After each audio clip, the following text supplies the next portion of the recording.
Salut, aujourd'hui c'est Broadchurch. Et j'ai toujours eu du mal avec Broadchurch, et cette troisième saison, c'est pareil. Cette fois-ci c'est une histoire de viol, donc comme toute série policière, si t'as pas eu une histoire de viol, tu n'es pas une série policière. J'avoue, Broadchurch a certaines qualités, dont instaurer une intrigue. Là, sur le premier épisode, c'est impeccable, ils ont fait ça très bien, etc. Mais c'est à partir du moment où l'intrigue est posée que tout part en vrille, et que ça devient complètement irréaliste, et même trop bienveillant, en fait.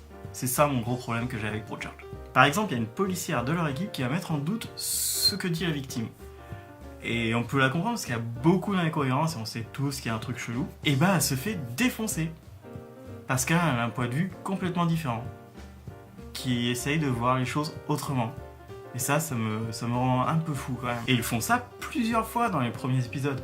Et ça, je comprends pas du tout parce que tous les arguments qu'elle donne sont recevables. Broadchurch peut péter un boulon à chaque fois sur ce genre de truc. Tout simplement, c'est exactement le même traitement que le tribunal dans la saison 2. T'as les avocats qui vont présenter des preuves irréfutables, et t'as la contre-avocat de l'autre côté de la victime qui va te sortir des trucs débiles, du genre les arguments c'est toi la serviette, et les mecs vont faire oh ouais, non mais t'as raison. Toi t'es là. Ok, non, là je. Il y a même une fois, je crois, dans le premier épisode où elle accuse un jaune parce que sa tête lui revient pas et parce qu'elle aime pas son comportement. Et elle l'accuse du viol de la femme. Direct, comme ça, pouf. T'es là, mais c'est quoi cette mentalité? Enfin, non, là, je comprends pas. Je comprends pas que ça passe, en fait. C'est donc du larmoyant avec des prises de décision bien tranchées et bien moches qui ne sont pas du tout réfléchies. Et ce début de saison 3 est dégueulasse. Et on sent que le réalisateur, c'est pas pour faire de la prévention qu'il fait ça. C'est vraiment son état d'esprit, sa façon de faire. On le voit clairement que c'est ce qu'il pense. Et moi, ce qui m'emmerde le plus dans cette histoire, c'est que ce réalisateur, c'est le mec qui va être le futur showrunner de Doctor Who.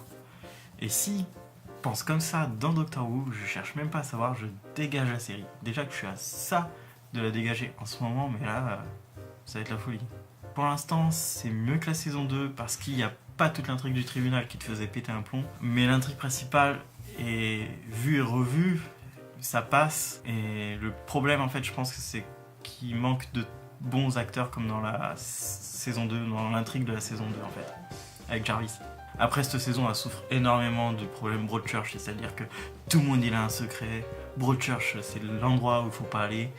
Et ils te disent tous « Oui, j'ai un secret, mais je te le dirai pas parce qu'il y a 13 épisodes. Et sinon, ça serait fini demain. » Putain, mais ça m'énerve. Je comprends pas qu'on puisse encore faire des policiers sur « LOL, tu sauras pas. » Bref, je vais laisser couler parce que c'est pas non plus super dramatique. J'ai surtout envie de savoir ce qui va se passer avec la fille du flic et le fils de la flic. Et aussi, je voudrais savoir comment ils vont finir la première de toutes les intrigues de Broadchurch avec la mort du gosse, en fait. Parce qu'apparemment, ils essayent de quand même la finir. Et vu que c'est la dernière saison, je sais pas comment ils vont tourner ça. Bref. Moi, j'aimerais bien que ce soit un autre tueur, en fait, que c'était pas lui le vrai tueur, qui est un complice, tu vois. Genre Rory, ça aurait été marrant, tu vois. Bon, j'arrête là. Allez, tchuss!